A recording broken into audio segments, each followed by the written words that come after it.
I'm Al McFarlane. Welcome to the Conversation with Al McFarlane. I'm glad to be here and glad to have you along as well.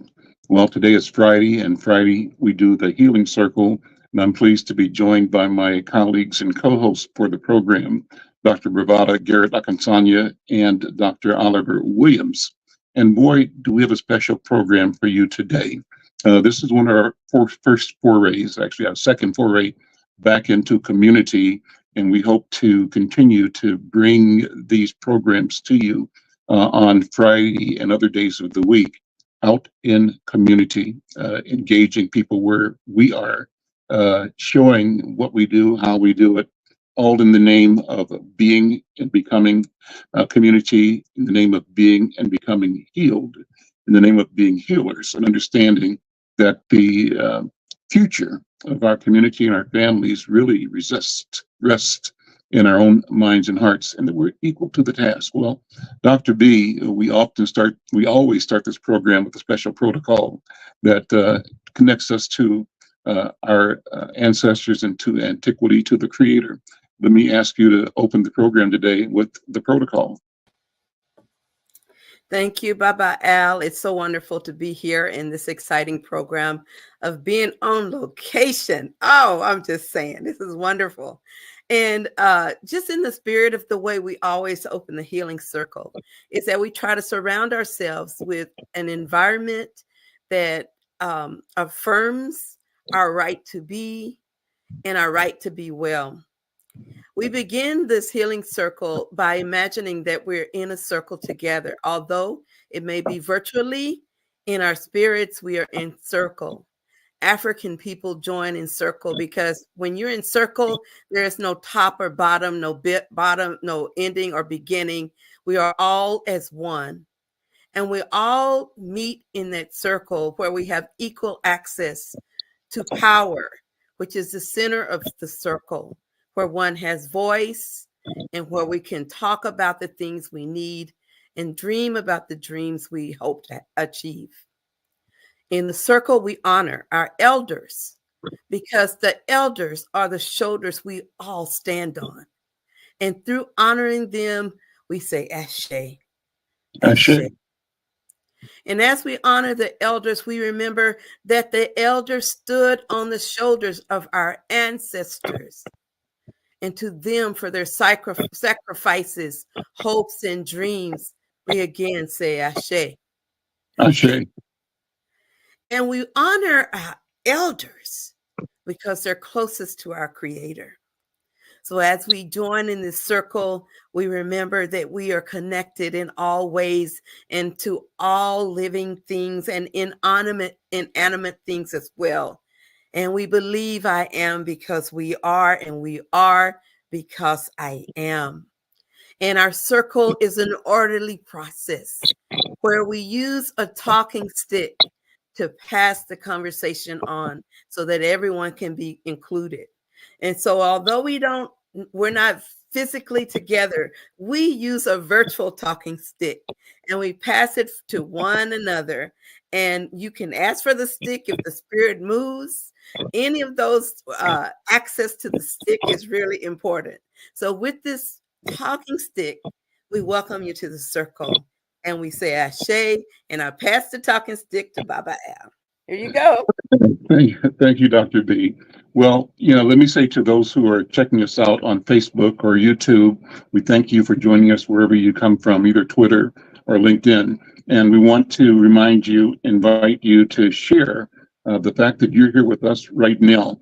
So take a second and do a post or share, but especially take a second to like and subscribe to us on our YouTube channel, YouTube.com/Insight News MN, and become a subscriber. Help us grow our subscription to the channel. With that, Dr. B, let me bring Dr. Oliver in because he's in a very special place, and I'm going to have him reveal where he is and who the wonderful people he's connecting us to at this moment. Dr. Williams, good afternoon, brother. Good afternoon, brother. How you doing? I'm doing well. Good to see you. Yeah, I'm going to, in a few minutes, also ask your indulgence because I've got a brother who's doing surgery as we speak, and I'm going to seek the healing power that this collection of healers represents. So I'll come back to that in a few. Okay. Well, thanks, Brother Al. I wanted to say that I'm in Tipton Hammond Art Studio in Minneapolis, and I was connected to Brother Drew Hammond and Sister Bev Tipton, who own this studio, and I've purchased a lot of their artwork. And because it's moving me, sometimes I'll see something and when they post it, and I'll see a piece of art that they've done, and I say, hold that there, don't sell it to anybody. I'll be there to pick it up. And so it's been a blessing to be here. And they have opened up their studio to do a lot of things with community and for community. So, and we got a chance to sort of talk about it because, you know, Drew's made it and Bev has made it something that they felt like they wanted to open up to community to be able to host them. So we talked about maybe having a healing circle come and talk about it. And the topic is art and community. Mhm. And so, Cooper, could you show that picture of George Floyd? Man, you know, that one has really moved me. I remember when George Floyd was killed, and then the work that we were doing in community to try to sort of acknowledge it. And that picture, I think, said a lot. I've had friends that have come from out of town, and that's one of the places that we went to because it was known nationally, certainly in the city and in the state, but also nationally. And I also have friends in different parts of the world, and they've seen it in the UK, they've seen it in South Africa, they've seen it in a lot of places. So that mural has been something that I think has affected people. But when I look at a lot of the work that I see in the studio here, it's a lot of, there's a piece that Drew did for Gil Scott Heron. And that was something that was real powerful. I remember when I was living in Pittsburgh, he came, there's a place, it doesn't exist anymore, but it was called the Original O. And it's a place that you go to get some food that's like if you know Pittsburgh, it was a spot around the university. And it doesn't exist anymore. But anyway, he walked in, and after he did his concert, and that was something that I thought was exciting. But there's also things here. I'm looking at something right now with Miles Davis and Stevie Wonder and Charlie Parker and Ella Fitzgerald and a number of other artists that has an impact. And there's a picture right behind Drew of Angela Davis. And back in the day when she was doing her thing in a different time, a different space. And there's a picture that Drew did that I thought was really interesting, and it said, "I am a man." You all remember that back in the day. He updated it, but that was the one one of the ones that I told him to hold on to for me, and I got it at my house. So anyway, and there are many others. So this is a place that you all got to come and see. Bev and Drew have done some really interesting things. But that being said, I'm gonna be quiet and let Bev introduce some of the other artists that we have here and the work that they're doing. So Bev, can you take the talking stick and Yes. your guests? Yes. Thank you for passing the baton. Oh, I can sign up. What is he passing? Talking stick. The talking stick. I want to be accurate. I am so delighted to be here. Mr. Al, you're like family to us. So we beckon you to come. We need to see your face in the place, and we miss you, and you look wonderful. Thank you. Just greetings to everybody. We're just excited about this opportunity to talk about art and community. I've been given the task to introduce the guest artists that are with us, who are all residents in the North of King building. And God used us to bring breakthrough and to bring more African Americans in the building. And we have powerful community here, not just amongst us, but against our brothers and sisters with other skin color, but it's like an artist family here. And we're grateful to be here. We have Miss Jory Ingstrom. She's in Doc 5 Arts. That's the number 5, down on the first floor of the North of King building. Incredible artists. Karen Caldwell with Oya Arts, along with her husband, Tierre Caldwell. They have a gallery. They're our neighbors now. They're 2 doors down. And it's just a blessing to have her and her husband in the building. Of course, Drew and I are in 261 with Tipton Hammond Arts. And just to piggyback on what Doc was saying, we do concerts here, do Christmas concerts, book talks. I did a talk on being a Black woman in Paris when Drew had sent me to Paris for my birthday. And I'll be doing one upcoming called Healed Am I, which is about the book I wrote for overcoming the trauma of abuse. And we're going to have women and men who will be willing to come and hear about the remedy, which is the balm in Gilead himself, Jesus Christ. Then we have the amazing Andrew K. Hammond, who is my favorite artist. And he's here creating almost every day. And I'm grateful for him and how our works together are an awesome potpourri of art. So you got to come when you get the opportunity. We're here Saturdays between 12 and 4. But we can make an appointment anytime for you guys because you're family. I'm on it. We got Sean Garrison Phillips, Sean Garrison Arts. He is down the hall from us. Again, we're all on one floor. We done took over. And Sean is an amazing artist. Of course, we met Sean on the Black Lives Matter mural. And that was so important for us to do. And we have we got a copy of it from MAG, from Tina Burnside's museum. And we have that here in the gallery, and we keep it before our eyes. And so we're all located in the North of King building, and that's my story. I'm sticking to it. What's the address for North of King? How do you get there? How accessible is it? And tell me more about the building itself and the mission of the building. Yeah. Yes, the building actually was an old granary building. And Drew and I heard about it. We came to visit back in 2016, and we just walked through the building with our mouths dropped open. There are 200 artists in 400 artists in 200 gallery spaces. Wow. With all types of arts and crafts, anything from leather bags to Drew's collages, to Sean's abstracts, to Jory's amazing animal, and Karen's work. It's a really awesome melting pot. The public functionary is in the basement. Now we have kind of like a restaurant. And there are incredible spaces. There's a big space up on the 3rd floor where we can reserve to have exhibits.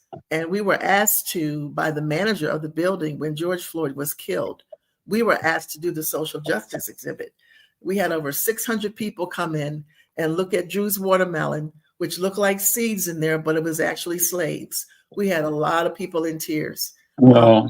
Wow. Broke. Yeah, it kind of broke the ice. You got it there? Yeah. Yeah, it caused a lot of pain, but a lot of honesty. Huh? Oh, yes. The address for the North of King building is 1500 Jackson Street Northeast, and that is 55413. So you have 4 floors of art, all types of art, clothing, jewelry, visual arts. And again, our space is available to be utilized for events. We have birthday parties, we have concerts, and I'm blessed to have a wonderful wood floor. So I've taught African Afro modern dance and ballet for the little kids. I've been dancing since I was 5, and now I'm only 20. But yeah. So Doc is Zoom, showing a zoom, picture zoom here. in on that art if you would, Dr. Oliver, see if you can go as close as you can. There it Yeah. is. Let's talk about that. That's amazing. Just the concept. What was the thought? Can you go even closer? Yes, Closer? the name of the piece is called Melancholy. Uh-huh. If you stand several feet away from it, it looks like watermelon seeds. And this was one Mhm. of the pieces that Drew did for the social justice exhibit that I just shared about. Mhm. And meticulously by hand, he painted each slave and their loincloth. Hmm. And you don't see that until you get up on it. And that's Mhm. when faces begin to turn red and tears fell. Can you get And closer in? people, Can you, so we can get a see little that? How closer. close can you get with your camera? Yeah. Okay. Okay. But each of those is a slave, an Yes. enslaved person Yes. inside a cargo boat. Yes. Mm. And the contradiction or the juxtaposition of that against, all of the lore around watermelon and black people. Yes. It's a Drew, lot what in was your that. Drew? What was your thought? Is Drew there? Yeah. Talk Yeah, about Drew that if you shared. would, if you don't mind. Talk about that for a second. Just what the process was, the conceptualization, and the creation. If you don't mind me jumping in here. I'm not hearing you, Drew. Maybe you're muted.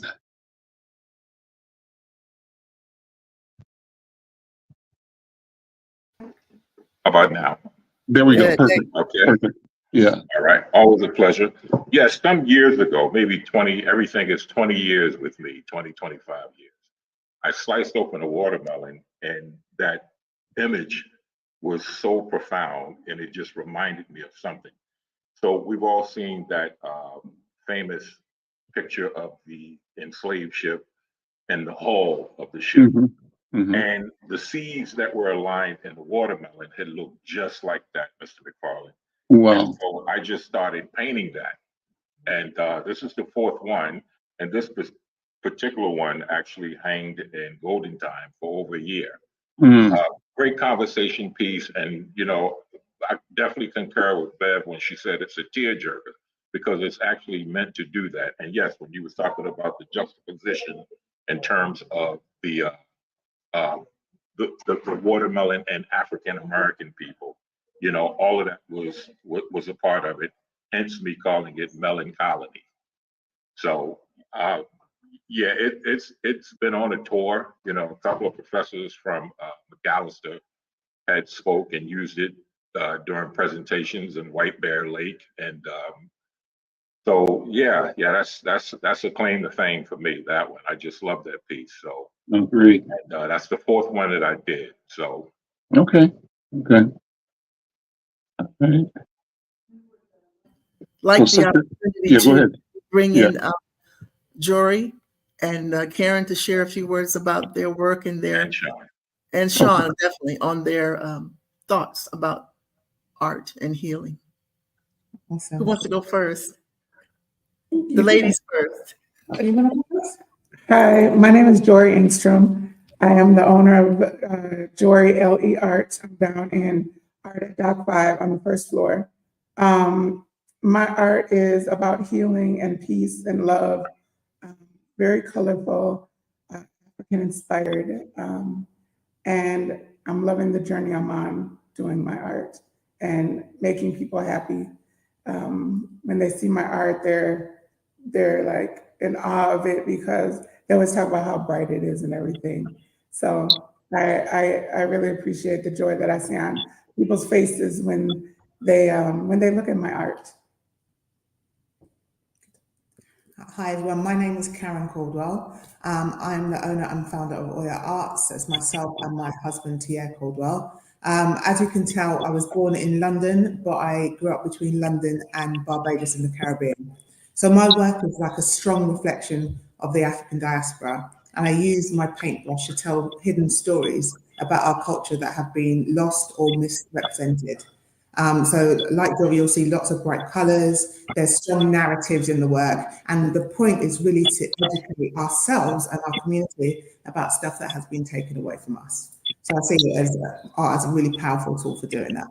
And you can find me down the hall from Drew and Bev. So I'm just in Studio 265, and I'm very lucky to be their neighbours.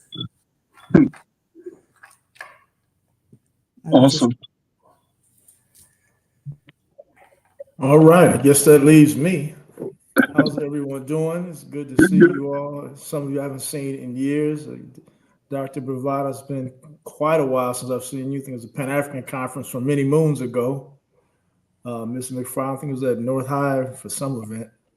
And now Mr. Williams, I just saw you at Drew's thing, but it's good to see everybody. I'm sorry I'm late. I had a misunderstanding on some things, and I'm getting a little younger, so I got a little off track.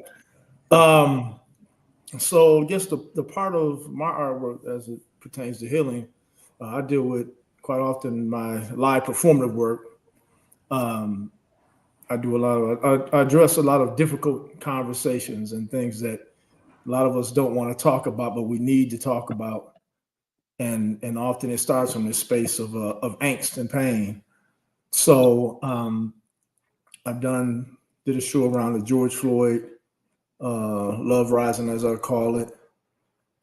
Painted a mass lynching a couple of years ago, a little mass lynching to talk about how do we have this conversation about racism and white supremacy from an authentic space of pain and not this sitting at a table where people have a chance to think about the right answer.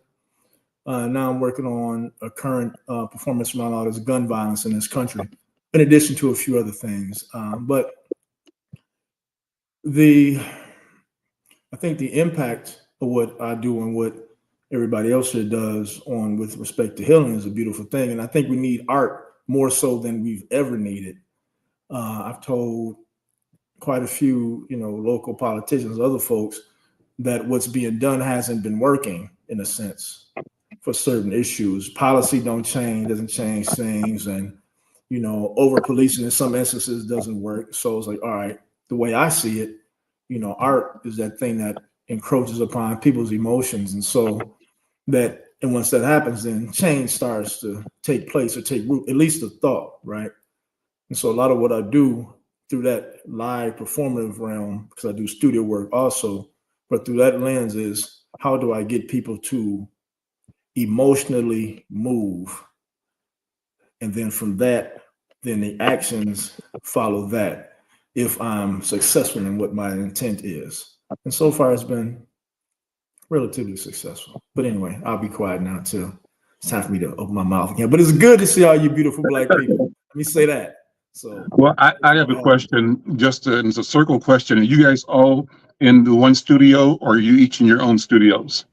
Oh, yes, I didn't say that. I am further down the hall from Drew on the same floor, Studio 286. Are you in your studio right now? Yes. And the sisters, are you guys in your studios? So Joy's in with me, so I'm in my studio. Yeah. Oh, in your studio, and then Drew and Bev are in their studio, right? Yes, sir. That makes this really exciting to me to see that we're in different places, like even in the same building, in different parts of the town. You guys are northeast, I'm over north, and just as easily as we are here, I loved hearing the British Barbados accent as well, because we could be in London, or somebody could be in Accra, somebody could be in Venezuela or Cuba, and we'd be having the same conversation, putting us kind of face to face in this circle. And so kudos to the technology and kudos to our ability to grasp it and to shape it to serve our purpose. And let me throw something out for the conversation. And I want to focus on healing because I see you and I recognize the healer, and I'm speaking to the healer in you. And I'm hoping that you will recognize the healer in me. A healer I am, and I see you as a healer as well. And I wrote a post this morning in response to my brother Wayne. Some of you might know Wayne McFarlane, the leader of Ipso Facto, the reggae band that was like a highlight band here in Twin Cities. And Wayne has had several new configurations of his music, including one band called Dreadlock Cowboy, and one band called Wayne McFarlane and Jaws, Jahz. Well, Wayne is actually, as we speak, in Rochester at Mayo Clinic, undergoing a quadruple bypass heart surgery. Sorry. My mistake, sorry. I'm using my phone and I dropped it. I got excited and knocked over the stand, so apologies.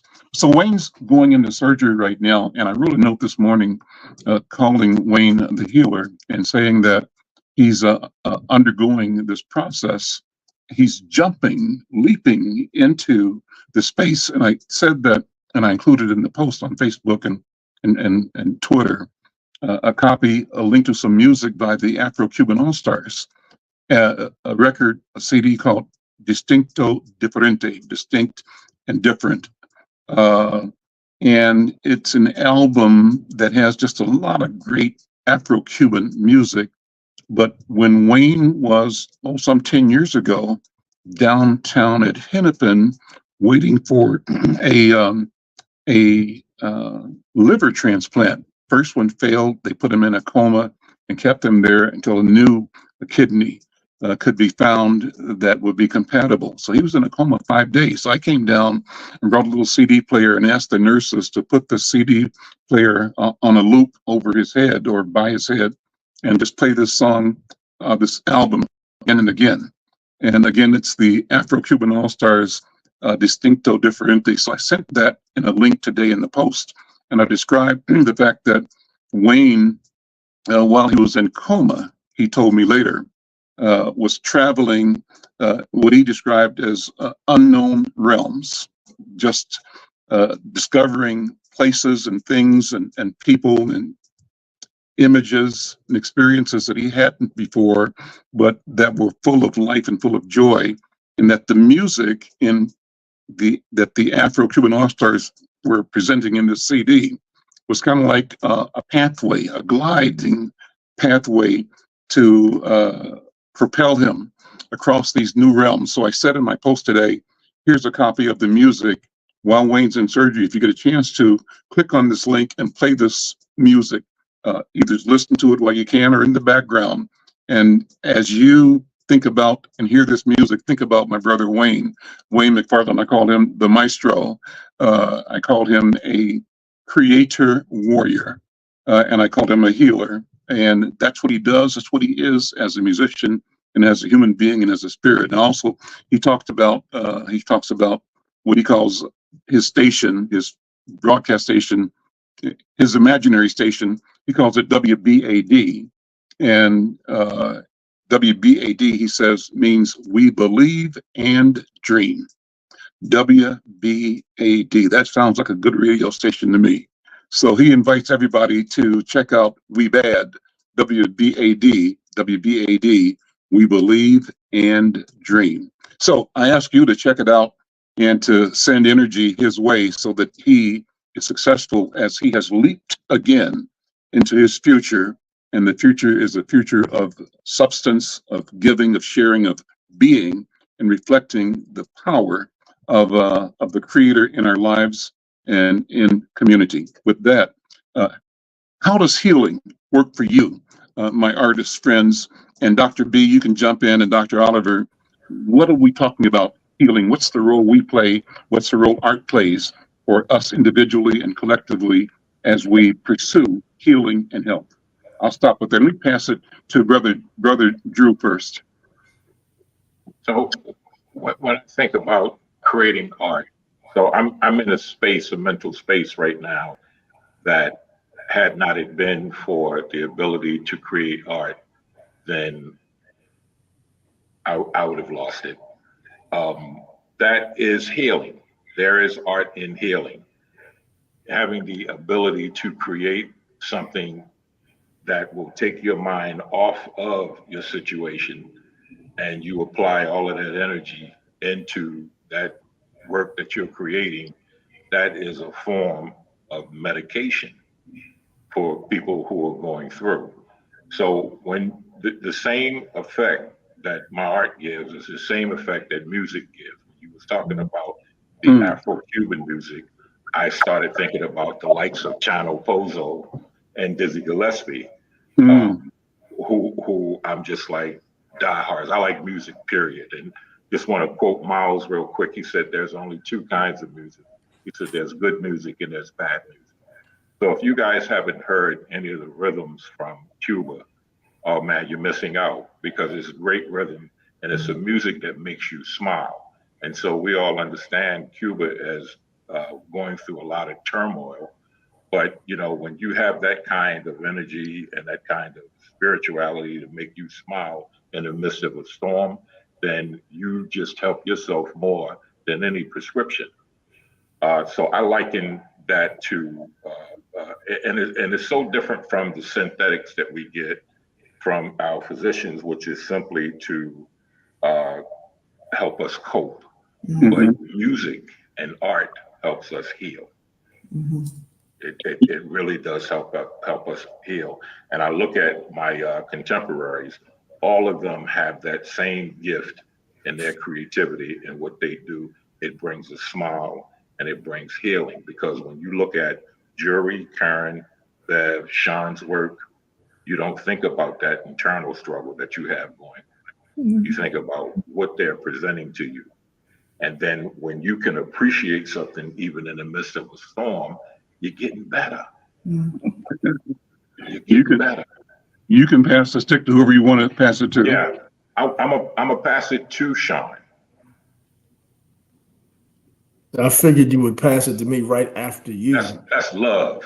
With that voice. I'm like, okay, I can't even buy that voice anywhere, and I got to come Oh up with my man. little pipsqueak voice. That's okay, brother. I appreciate you anyway. Uh,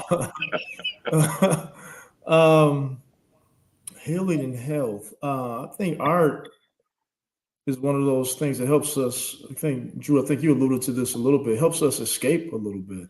Yeah. You know, just as far as Black folks, you know, we know just walking out the front door, we already attacked by things we don't even see, and we wear that energy. Yeah.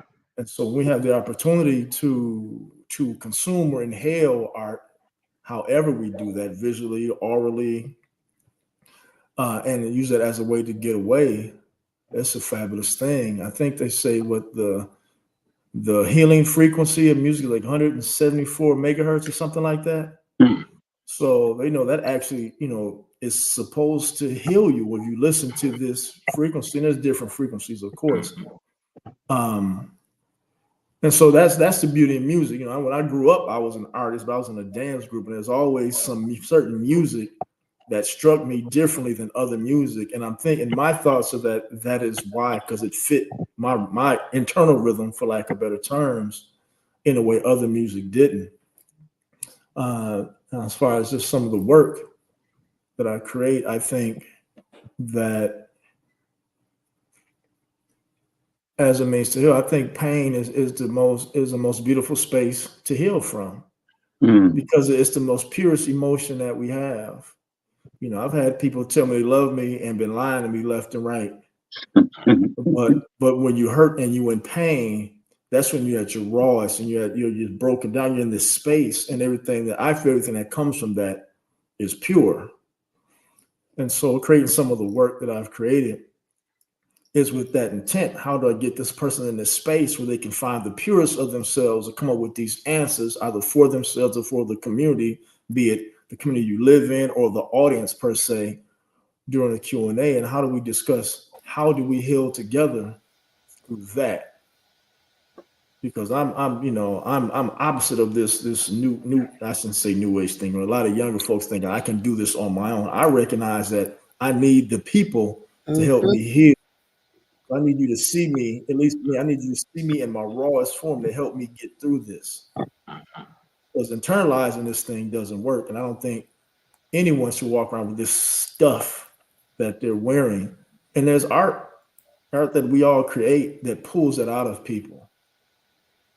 So I'll leave it at that, because I know I can get long-winded. Y'all stop me when you need Well, to. you can pass the talking stick to anybody that you want to pass it to. Wait a minute. I'm feeling like I need it for a minute. Just a second. There we go. All right. Yes.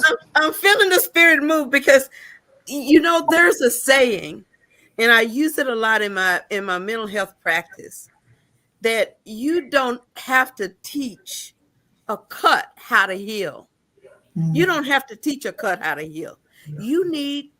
All you need to do is create an environment for the healing to take place.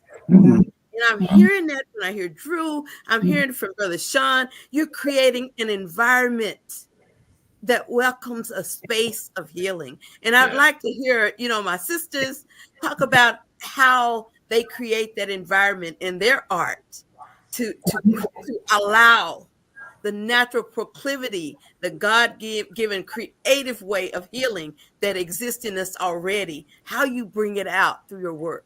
So thank you. Y'all got me all started up in here. So I would like to pass the talking stick to Beverly. Here you go. Here we go. So as many of you know, I've been dancing since I was 5 years old. And when I would come out to Minnesota to be with Dad for the summer, I would go to the Children's Theater. I studied at the Washington Ballet School.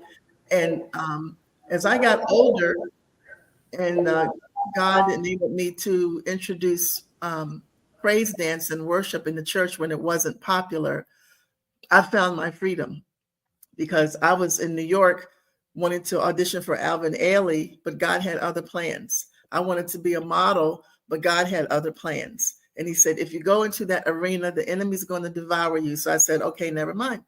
So I followed that direction, and I was ordained as a minister when I was 19. But in terms of connecting this to what the subject is and what my dear Dr. Kansana has mentioned and shared, dance and singing was my outlet. And I danced in the spirit. I did whatever I could do. I choreographed. I began to train people around the country. I even did dance workshops in South Korea. And God has blessed that part of my life. But for me, dance is liberating. So for me, that first canvas was the atmosphere itself, where whenever my teachers at SUNY Purchase, they'd say, as you move, cut the space. I wasn't really painting then, but the air is actually, you're cutting the air and you're moving and you're creating something that's invisible but visible and extremely tangible. And then Drew and I had one of our dates was he came over and we put canvases on an easel and we painted. I didn't know how amazing he was as an artist, but we had our jazz music and we had the easels, and it was just awesome. And I found that I had a gift of art that I didn't know was inside of me. And so now I dance on the canvas. You can see this this abstract behind me, and the one on this side. Wait a minute. On this side. It's confusing on this thing. That one's called Daughter, and that is dedicated to my father, Tom Tipton. And because those loving eyes is how I always see him, and I still do. So I feel like we are creating art for ourselves as healing. I must say this, on my worst days, if there's warfare, if something tragic has happened, if I dance, I'm good. That is my peace place, and it's also my feet are weapons of war, and I dance and intercede on behalf. You pushed your mute. Yeah, unmute. Sorry. There we go. And so now that we're in this place where we can freely create, I've sat and watched how we've got like all this art on the wall, and was said, well, why is anybody buying that? Well, that's an incredible piece.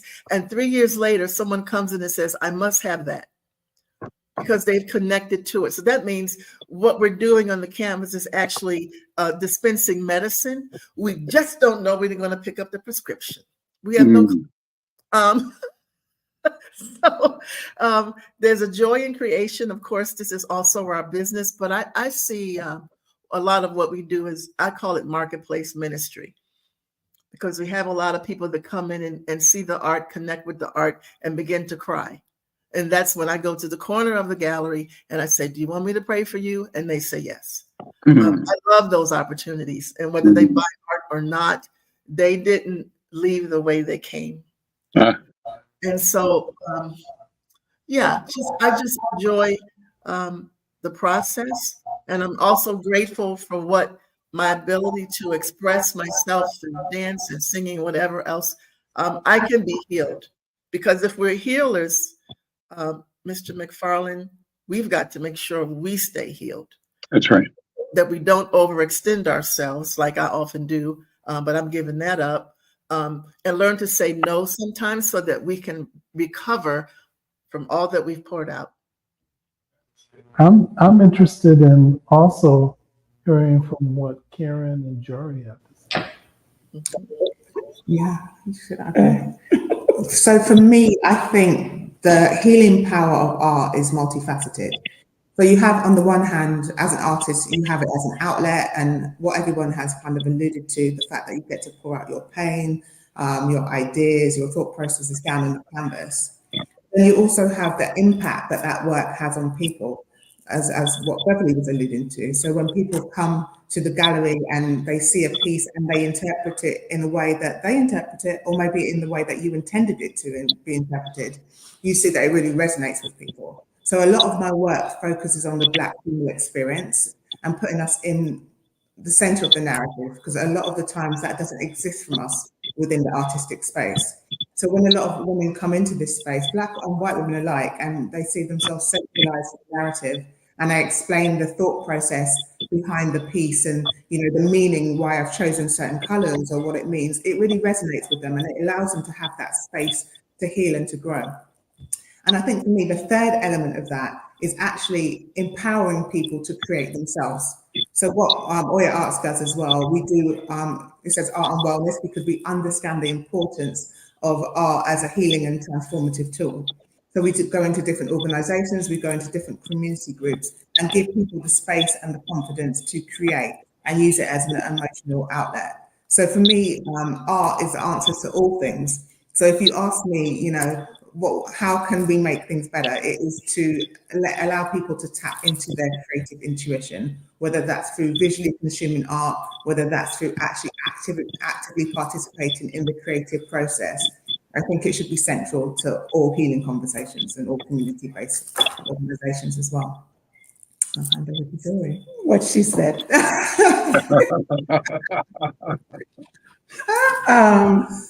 I found when I got into art, I've been doing art all my life, but just seriously throughout the last, I'd say about 3 years.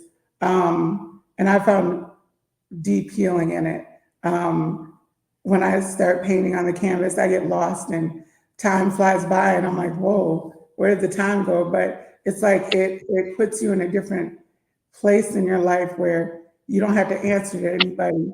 You know, it's just you and that canvas and you creating what it is that you feel in your heart.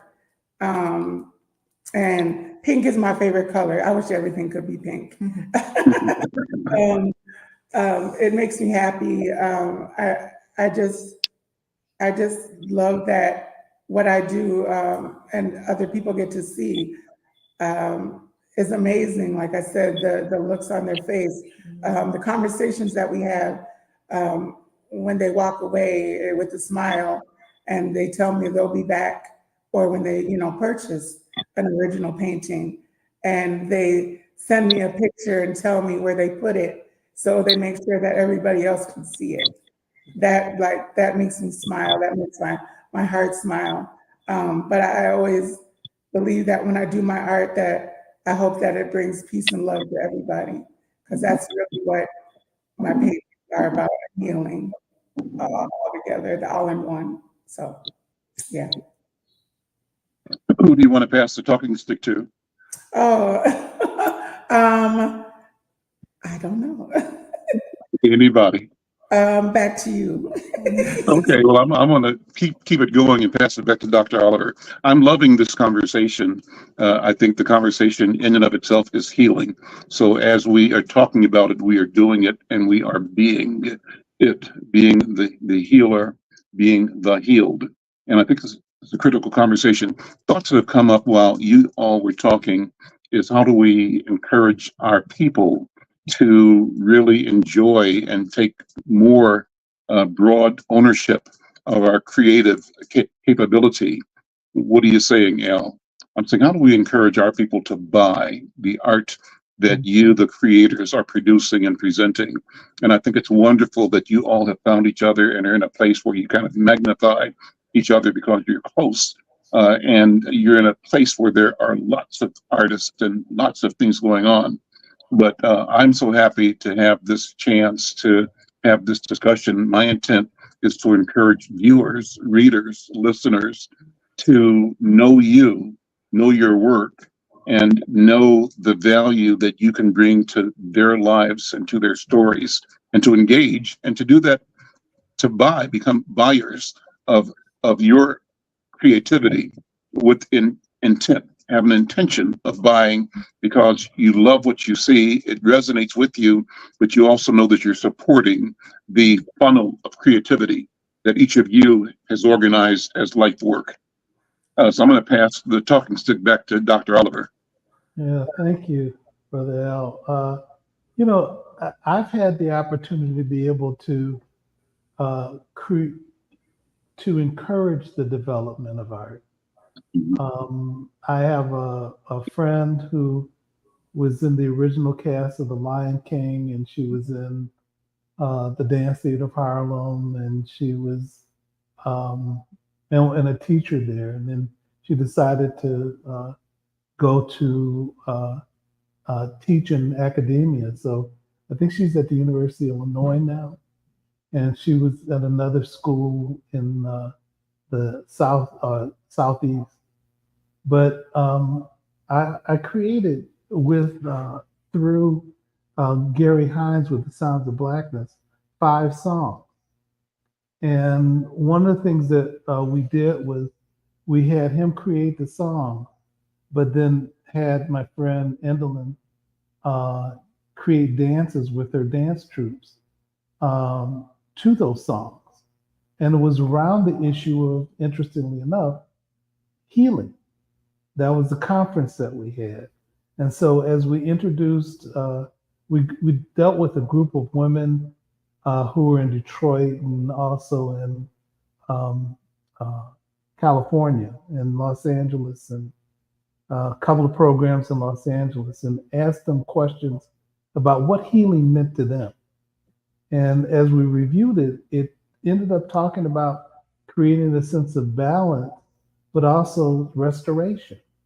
And as we had conversations about it, we ended up listening to what they had to say, but we created a play. And the play was called Ms. May's Flowers. And I got Margaret Avery to perform in the lead role for us. But then we had the song and the dance that were connected with it. And we brought people from around the country to come to the conference. And as they saw the play, they had a chance to listen to the music and see the dance that was also healing for them. And it created us, since we were having these challenging conversations, we had 5 women tell their story.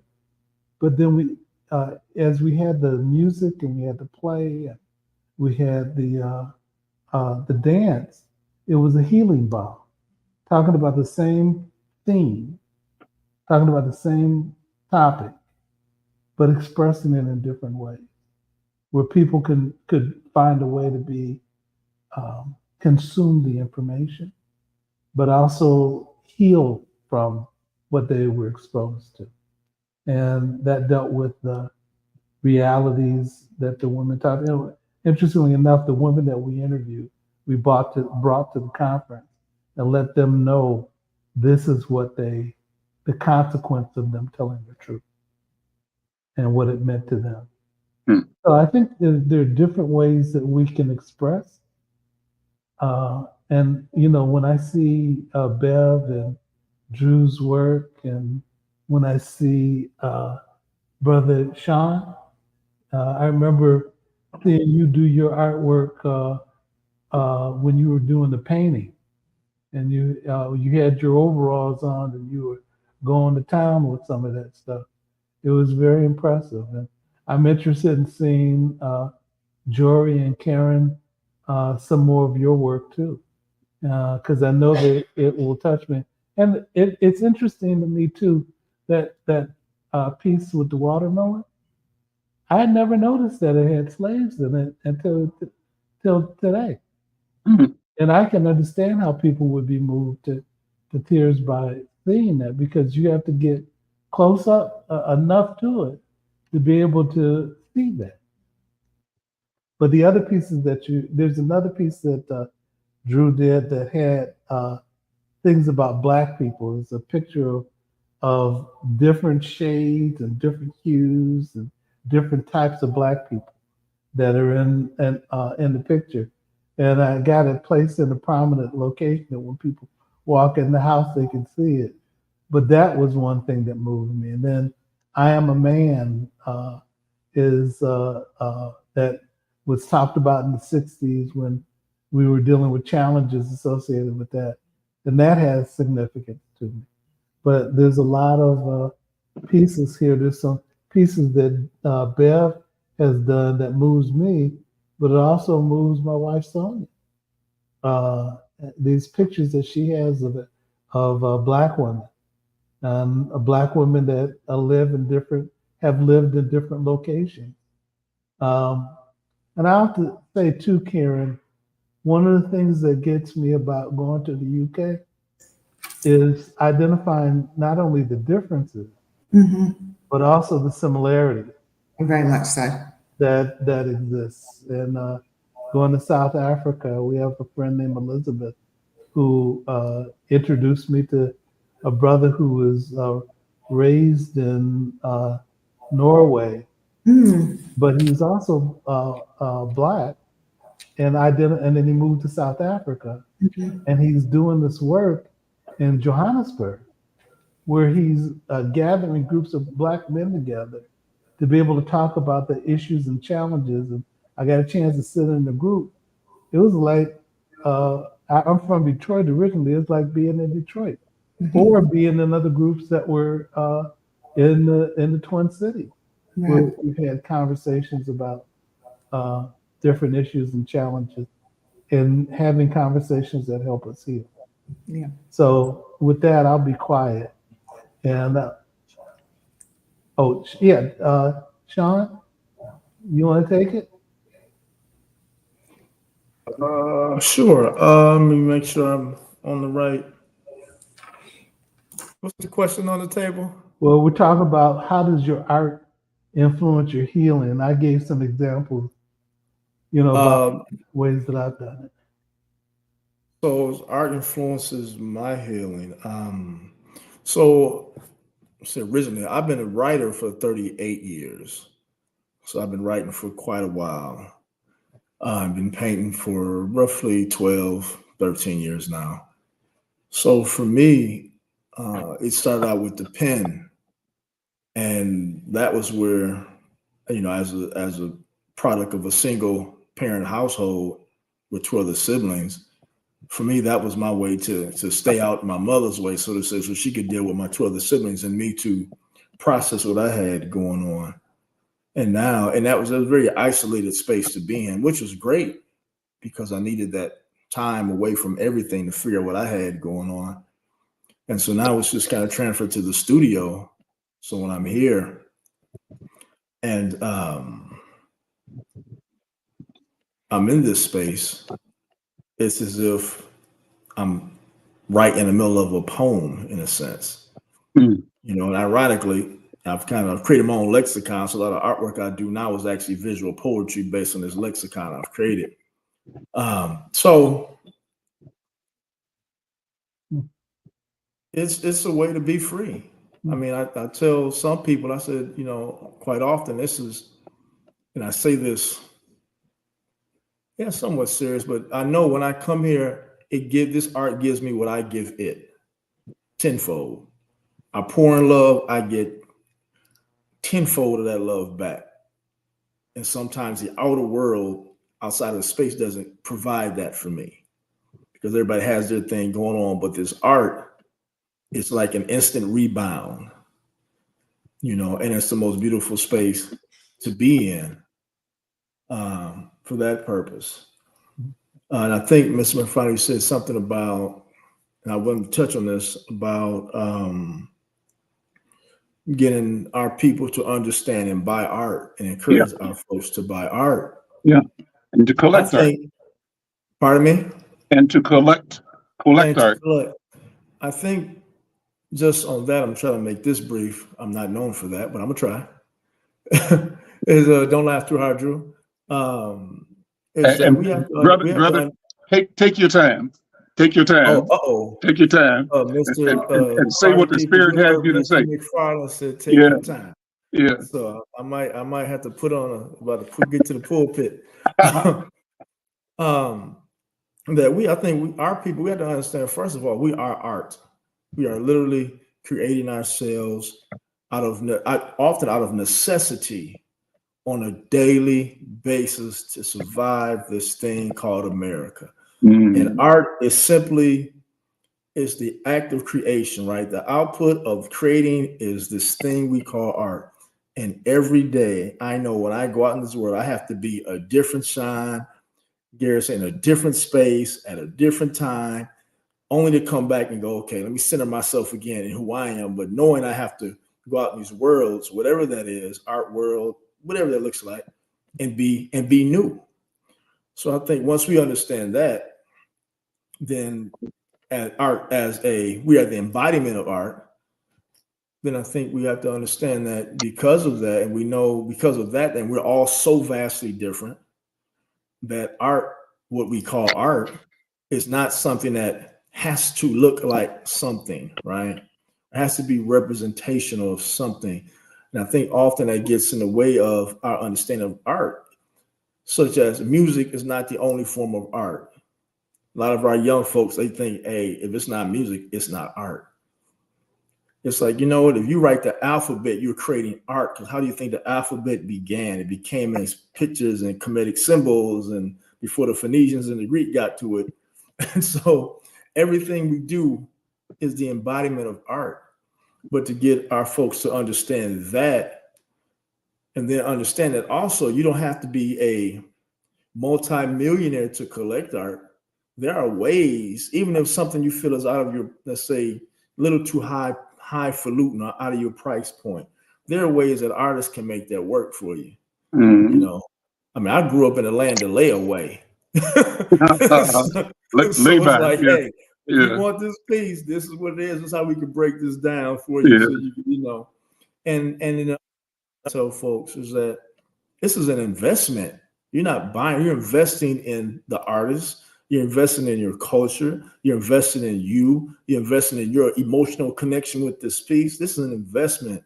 If you just buy something, you know, something you buy gets old and depreciates and withers away. If you invest something, you embed yourself into that conversation. And so then that never gets old. And then it takes on a whole different meaning. And then I think just for those of us who know better, need to teach better. Now, we got to let our folks know this is not just for, you know, the other side. We are literally walking pieces of art. And so we need to make that connection and then take a deeper stance on it and say, okay. And then the other side, the commerce side of it is the only way Black artists survive is if people are investing in their art. You know, I've been blessed enough, and I know, and a few of us have been blessed enough to do this thing, you know, full time, and it's not easy. But I tell you what, I'd rather not. Listen, if I got to work hard 27 hours out the day, that's better than working 27 seconds for somebody else at this point. There you go. So I'm gonna be quiet on that note.